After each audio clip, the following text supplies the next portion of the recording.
Assalamualaikum warahmatullahi wabarakatuh. Salam sejahtera bagi kita semua. Pertama-tama saya ucapkan terima kasih kepada Bapak Dr. Samian, SHMH, selaku dosen pengampu mata kuliah Ketenagakerjaan, yang sudah mempercayakan untuk membuat tugas makalah kelompok dengan judul Perlindungan Informasi Data Debitur pada Layanan Peer-to-Peer Lending berdasarkan Peraturan Menteri Komunikasi Nomor 5 Tahun 2020. Disusun oleh 1. Rangga Kusuma Wijaya, 2. Kresna Nurdatria, 3. Dendi Wiranto, 4. Muhammad Rizal Muhaimin, 5. Oken Intan Saputri, 6. Fajar Setiawan, 7. M. Egiva Maulana, 8. Widya Putri, 9. Muhammad Aris Maulana. Selanjutnya pembagian bab antara lain 1. Rumusan masalah, 2. Tujuan penelitian, 3. Pembahasan, 4. Kesimpulan. Baik, saya lanjut. Slide keempat, rumusan masalah. 1. Apa pengertian layanan peer-to-peer lending? 2. Bagaimana perlindungan hukum terhadap data pribadi penggunaan jasa layanan pinjaman online dikaitkan dengan Peraturan Menteri Komunikasi Nomor 5 Tahun 2020. 3. Apakah akibat hukum bagi pelaku penyalahgunaan data pribadi penggunaan jasa layanan pinjaman online dikaitkan dengan kasus penyalahgunaan data pribadi oleh layanan pinjaman online? Selanjutnya, tujuan penelitian, yaitu untuk 1. Menjelaskan pengertian layanan peer-to-peer lending. Yang kedua, menjelaskan perlindungan hukum terhadap data pribadi pengguna jasa layanan pinjaman online dikaitkan dengan Peraturan Menteri Komunikasi Nomor 5 Tahun 2020. Yang terakhir, untuk menjelaskan akibat hukum bagi pelaku penyalahgunaan data pribadi pengguna jasa layanan pinjaman online dikaitkan dengan kasus penyalahgunaan data pribadi oleh layanan pinjaman online. Bab 2. Pembahasan 1. Pengertian layanan peer-to-peer lending. P2P Peer-to-peer lending adalah penyelenggaraan layanan jasa keuangan untuk mempertemukan pemberi pinjaman dengan penerima pinjaman dalam rangka melakukan perjanjian pinjam-meminjam melalui sistem elektronik dengan menggunakan jaringan internet. Layanan P2P merupakan penyelenggara Badan Hukum Indonesia yang menyediakan, mengelola, dan mengoperasikan layanan pinjam-meminjam uang berbasis teknologi informasi. Penerima pinjaman borrower adalah orang dan atau badan hukum yang mempunyai utang karena perjanjian layanan pinjam-meminjam uang berbasis teknologi informasi. Pemberi pinjaman atau investor adalah orang, badan hukum dan atau badan usaha yang mempunyai piutang karena perjanjian layanan pinjam-meminjam uang berbasis teknologi informasi. Peraturan P2P diatur dalam Peraturan OJK atau POJK. Bagaimana perlindungan hukum terhadap data pribadi pengguna jasa layanan pinjaman online dikaitkan dengan Peraturan Menteri Komunikasi Nomor 5 Tahun 2020.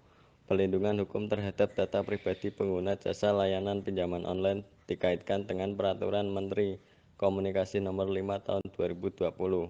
Peraturan Menteri Komunikasi dan Informatika Nomor 5 Tahun 2020 tentang menyelenggara sistem elektronik atau PSE. Lingkup privat ini mengatur ihwal pendaftaran, tata kelola modernisasi informasi dan dokumen elektronik, dan permohonan pemutusan akses atas informasi atau dokumen yang dilarang. Namun, aturan tersebut juga mengatur pemberian akses data pribadi untuk kepentingan pengawasan penegakan hukum, serta sanksi administratif yang mungkin dijatuhkan pada PSE yang ada di Indonesia. Secara spesifik, ketentuan tersebut diatur dalam Pasal 21 di mana PSE lingkup privat wajib memberikan akses terhadap sistem elektronik atau data elektronik kepada kementerian atau lembaga serta aparat penegak hukum dalam rangka pengawasan dan penegakan hukum sesuai dengan peraturan perundang-undangan. Dalam perlindungan data pribadi konsumen, penegakan hukum harus memperhatikan 4 unsur, yaitu kepastian hukum, pemanfaatan hukum, keadilan hukum, dan jaminan hukum. Berdasarkan uraian di atas dapat disimpulkan bahwa perlindungan hukum adalah segala bentuk upaya pengayoman terhadap harkat dan martabat manusia serta pengakuan terhadap HAM di mata hukum.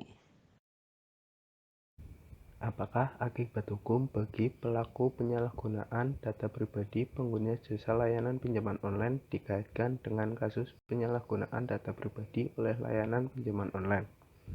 Akibat hukum bagi pelaku penyalahgunaan data pribadi pengguna jasa layanan pinjaman online dikaitkan dengan kasus penyalahgunaan data pribadi oleh layanan pinjaman online.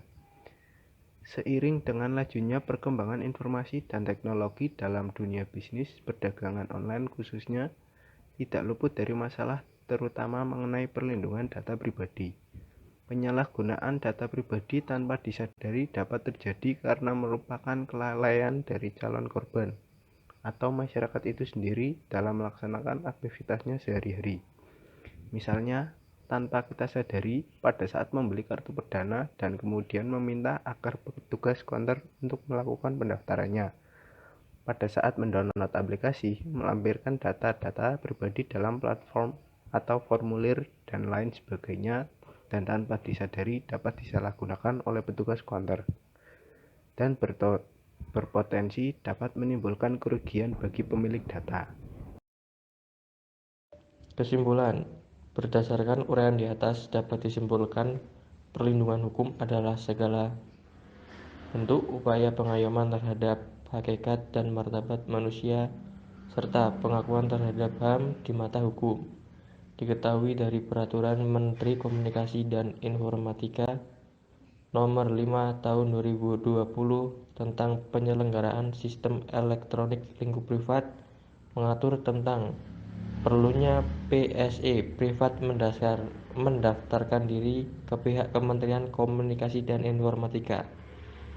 Pemerintah maupun non-pemerintah serta para penegak hukum dan masyarakat dituntut untuk memiliki integritas yang tinggi dalam upaya mewujudkan kemanfaatan, keadilan, dan kepastian hukum dalam upaya membentengi diri dari penyalahgunaan data diri. Sekian dari kelompok saya, kurang lebihnya mohon maaf. Wassalamualaikum warahmatullahi wabarakatuh.